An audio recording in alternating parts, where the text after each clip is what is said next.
আহলে সুন্নাত ওয়াল জামাত যারা করি হাত আছে না, আমরা পাথর মারতে পারি না, কিন্তু মারছি কখনো? থাপ্পড় দিতে পারি তো? মারছি কখনো? আমরাও মেস দিয়ে আগুন দিতে পারি তো? মারছি কখনো? আমরাও গাড়ি ভাঙতে পারি তো? ভাঙছি কখনো? আমাদেরও পা আছে তো, লাঠি দুই তিনটা আমরাও দিতে পারি। কিন্তু আহলে সুন্নাত ওয়াল জামাত বলছে না না, মুখে প্রতিবাদ করো, হাত দিয়ে মারিও না, পা দিয়ে লাঠি দিও না। কেন? তোমার নাম সুন্নি, তুমি আহলে সুন্নাত ওয়াল জামাত। তোমার ডিউটি মারা নয়, তোমার ডিউটি জাহান্নামীকে সুন্নি আকীদায় মজবুত করে মসজিদের মুসল্লি বানায়া জান্নাতে নেওয়া, এটা তোমার ডিউটি হয়ে গেছে। আমার নবী আমাদেরকে অস্ত্র শিখায় নাই, তরবারি শিখায় নাই, হাত জিহাদ।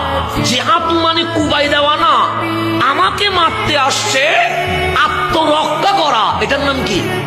জিহাদ। জিহাদ মানে আমাকে বাঁচতে হবে, আমার পিঠ দেওয়ালে লেগে গেছে, আমি যদি সামনে না যাই আমার গলা কেটে ফেলবে, তখন আমার জান বাঁচানো, এই ফরজ কাজটা করার নাম জিহাদ।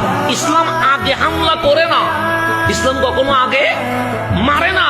মারতে আসলে নিজেকে রক্ষা করতে চায়, এই রক্ষায় যদি অঘটন ঘটে যায় এটার নাম জিহাদ বলে।